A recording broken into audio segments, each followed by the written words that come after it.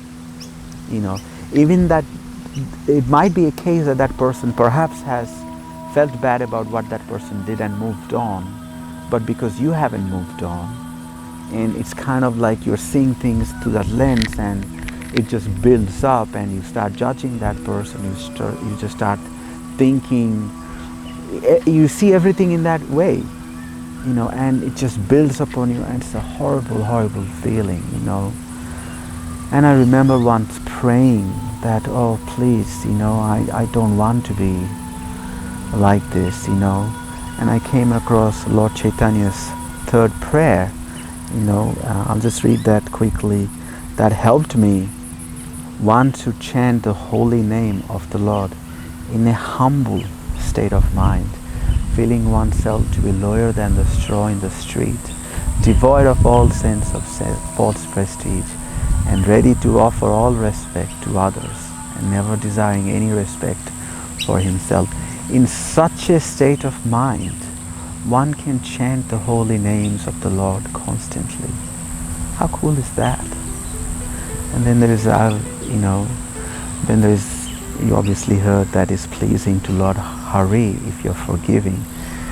And I remember praying that, oh Krishna, please help me, I don't want to be angry on that person, and what is done is done. I want to taste humility. I want to experience just forgiving that person, just forgetting it and starting again, seeing that person as a spirit soul, seeing that person as, like all of us, having imperfections, and you just tolerate, practice of tolerance, and you just get back into terms that you can actually have conversation and work together, because I was working with that person, and move on, because it doesn't help anybody.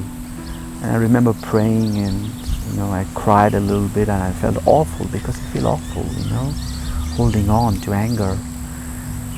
And I remember at the end, the next day, I think, I just felt such relief. Like, yep, in my heart, I'm just forgiving. I know it's pleasing to Lord Hari, to Krishna, if I practice forgiveness. And what that person has done, they will experience what they have to experience. I don't have to hold on to things, so. And it was such a relief. Oh, it was just like, hallelujah, And you move on with life, and you do things again, and you're able to work together, work for a higher cause, and do programs, and it's fantastic. And all that becomes a memory. It's distant, past, and you get on with life, and it's fine, And I had an opportunity to, just hear that person seeing what was going in their life at that time.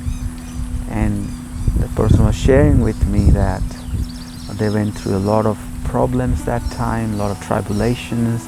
They had a relationship breakup with one of their closest friends, and they were that person was accused of some things that they hadn't done, and couldn't sleep properly, had mental tensions, and when I heard that, I'm like, oh wow, I didn't even know that. Lucky I forgave and moved on, and I didn't contribute in making things worse for that person, you know, because when you're angry, you think you are the victim, and you think, oh, they're having somehow awesome time and they're causing you trouble, but you don't actually see what's happening in their world, you know. And maybe they're just too miserable, and that's why they did what they did, because they couldn't think. They just didn't have the mental clarity. So I really learned that, yeah, we don't know what's happening in the other person's world. I can only control what I can do, what I choose to do with other person's actions and words and thoughts. And I just do what I know is pleasing to Krishna, to the Supreme, and what is good for my moving forward and my well-being, and that helped a lot.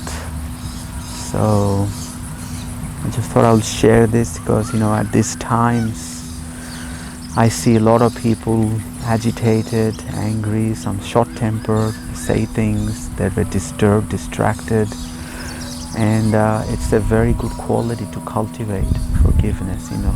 And that doesn't mean what the person did is right, you know, we are not saying that, but at the same time we have to understand, by you holding on to something, it's not doing anything to that person. You are the one who is burning. You are the one who is getting affected. And so if you let go of it, you are the one who is feeling liberated and free. And then once you are in a better state of mind and equilibrium, then you can perhaps help that person to not do something, or maybe, you know, do whatever, change relation or whatever, you know, I don't know, it depends on different situations. So I thought that's something helpful. Thanks for listening, and as always, we'll finish with a little chant, my favorite part.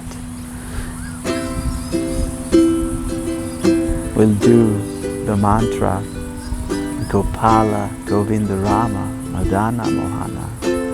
The beauty of this process in this kirtan helps to also cultivate those qualities of forgiveness and build tolerance, and, you know, separate yourself from people's angers and frustrations. And so let's chant. So I'll lead the mantra, you listen, and you sing back.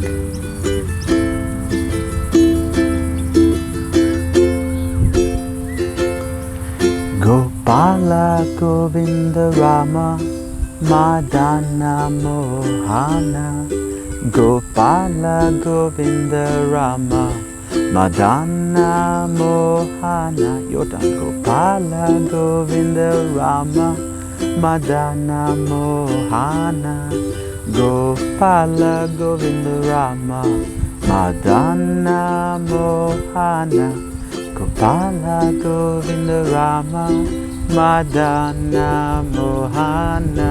Gopala Govinda Rama Madana Mohana. Gopala Govinda Rama Madana Mohana.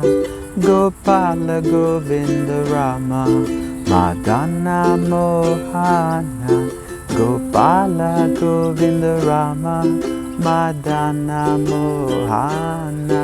Gopala Govinda Rama Madana Mohana. Gopala Govinda Rama Madana Mohana. Gopala Govinda Rama Madana Mohana. Gopala Govinda Rama Madana Mohana. Gopala Govinda Rama Madana Mohana. Let's sing together. Gopala Govinda Rama Madana Mohana. Gopala Govinda Rama Madana Mohana. Gopala Govinda Rama Madana Mohana. Gopala Govinda Rama Madana Mohana. One more time. Gopala Govinda Rama Madana Mohana. Gopala Govinda Rama Madana Mohana. Last time, all together. Gopala Govinda Rama Madana Mohana. Gopala Govinda Rama Madana Mohana. Gopala Govinda Rama Madana Mohana.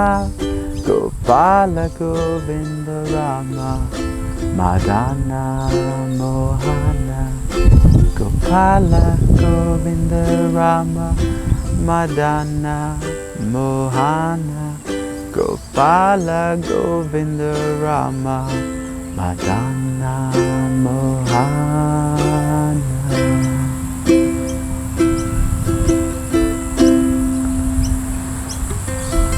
Haribol.